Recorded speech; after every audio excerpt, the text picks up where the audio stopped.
અંકલેશ્વરમાં રેકોર્ડ ગુમ થતા જનતા પરેશાન, જન્મ મરણના દાખલાનું સળગતું સંકટ। ગુજરાત સરકાર દ્વારા હવે તમામ સરકારી કચેરીઓમાં જન્મ અને મરણના દાખલા સહિતના મહત્વના દસ્તાવેજોને બારકોડ અથવા ક્યુઆર કોડ યુક્ત બનાવવાનો ફરજિયાત કરવામાં આવ્યો છે, જેને કારણે નાગરિકોને તેમના જૂના દસ્તાવેજો અપડેટ કરાવવા માટે લાગતી વળગતી કચેરીઓના ધક્કા ખાવા પડી રહ્યા છે। જો કે ઔદ્યોગિક નગર અંકલેશ્વરમાં આ નિયમ સામાન્ય જનતા માટે એક મોટી મુસીબત બનીને આવ્યો છે। અહીં નગરપાલિકાના જન્મ મરણ વિભાગમાં અરજદારો જ્યારે 1990 કે તેના પહેલાના વર્ષોના તેમના જન્મ કે મરણના દાખલા માટે આવે છે, ત્યારે ચોંકાવનારી હકીકત સામે આવે છે। નગરપાલિકા પાસે 1990ના દાયકા કે તે પહેલાના વર્ષોના મૂળ રેકોર્ડ જર્જરિત હાલતમાં હોવાનો રાગ આલપવામાં આવી રહ્યો છે। આ પરિસ્થિતિમાં જ્યારે કોઈ અરજદાર આધાર કાર્ડમાં સુધારો કરાવવા, પેન્શન મેળવવા, મિલકત ટ્રાન્સફર કરવા કે અન્ય કાયદાકીય કામ માટે બારકોડવાળો ફરજિયાત દાખલો લેવા આવે છે, ત્યારે તેમને અધિકારીઓ તરફથી માત્ર એટલો જ જવાબ મળે છે કે તમારો રેકોર્ડ જર્જરિત હાલતમાં છે, જે અમારા ચોપડે ચડેલો નથી। નગરપાલિકાના સત્તાધીશો દ્વારા આ મામલે લાચારી દર્શાવવામાં આવી રહી છે અને તેઓ અરજદારોને લેખિતમાં લખીને આપી રહ્યા છે, જેમાં સ્પષ્ટ ઉલ્લેખ હોય છે કે માંગવામાં આવેલ વર્ષનો જન્મ મરણનો રેકોર્ડ જર્જરિત હાલતમાં છે, જે હાલમાં આપવા યોગ્ય નથી। આ પ્રકારના લખાણને લઈને અરજદારો મોટી દુવિધામાં મુકાયા છે। એક તરફ સરકારી નિયમ પ્રમાણે બારકોડવાળો દાખલો અનિવાર્ય છે અને બીજી તરફ સ્થાનિક વહીવટીતંત્ર તેમને રેકોર્ડ જર્જરિત હાલતમાં છે આપવા યોગ્ય નથીનું પ્રમાણપત્ર પકડાવી દેશે। હવે સવાલ એ ઊભો થાય છે કે જ્યારે સરકારી તંત્ર જ મહત્વના દસ્તાવેજો જાળવવામાં નિષ્ફળ નીવડ્યું હોય, ત્યાં સામાન્ય નાગરિકોએ તેમના મહત્વના કામો માટે ક્યાં જવું? શું આ પ્રકારનું લખાણ સરકારી કામકાજમાં માન્ય ગણાશે કે પછી તેમને નવા કાયદાકીય પ્રૂફ માટે લાંબી અને ખર્ચાળ પ્રક્રિયામાંથી પસાર થવું પડશે?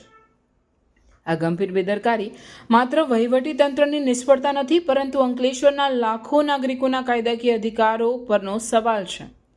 રાજ્ય સરકાર અને જિલ્લા કલેક્ટર આ મામલે તત્કાળ હસ્તક્ષેપ કરે અને જૂના રેકોર્ડને ડિજિટાઇઝ કરવાની કે વૈકલ્પિક વ્યવસ્થા ઊભી કરવાની જરૂરિયાત છે, જેથી પ્રજાની મુશ્કેલીઓનો અંત આવે।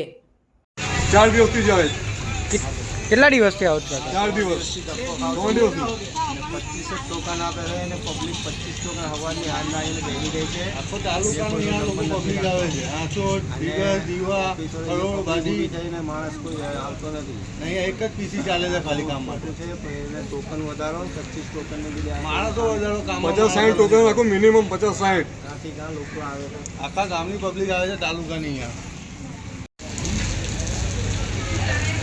કેટલા વાગ્યાના ઊભા છો? 2 વાગે 4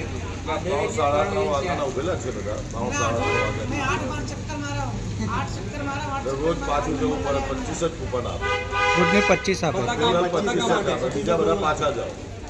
બધા કામ જ પછી રોજ ને રોજ ધક્કા ખાવાના એ એક જ કામ માટે। ડોક્યુમેન્ટમાં પ્રોબ્લેમ હોય તો બી ટોકન નહીં ચાલે, બીજી નવી ટોકન લઈને પાછા નવેસરથી ઉભા રહેવાનું।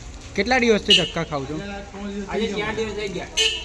ખાલી 2 દિવસ ગયો તો 2 દિવસ વર્ષથી ધક્કા ખાય। ખાલી ડોક્યુમેન્ટ માટે પાછા ઘરે જાઓ, ટાઈમ 10 વાગ્યાનો આપે ને નવું ટોકન ટાઈમ 10 વાગ્યાનો આપે ને પબ્લિક આ 6 વાગ્યાને હાજર થાય છે। આ સવા 10 વાગે સવા 10 વાગે તમે કેટલા વાગ્યાના આવ્યા છો કાકા?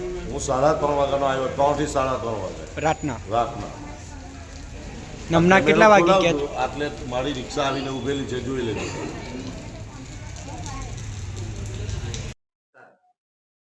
મારું નામ શાહિદ શેખ છે। હું અંકલેશ્વર નગરપાલિકાની અંદર 4-5 દિવસથી ધક્કા ખાઉં છું। પછી મને એક દાડે ટોકન આપી, સવારથી સાંજ તક મેં લાઈનમાં બેઠો। એના પછી મારું જ્યારે નંબર આવ્યું તો મેં કીધું અમારે પાસપોર્ટ માટે જન્મ દાખલો નવો કરાવો છે બારકોડવાળો, પણ એ કહે છે કે આ તમારા ચોપડા જર્જરિત છે એટલે અમારાથી નહીં બને। મારી પાસે ઓરિજિનલ છે, મેં કીધું કે ઓરિજિનલ છે એના ઉપરથી તમે કાઢે, તો એમ કહે છે કે અમારી પાસે એની સત્તા છે નથી। હવે મારે પાસપોર્ટમાં આપવું છે તો મારે શું કરવું? આ મારો ઓરિજિનલ જન્મ દાખલો છે।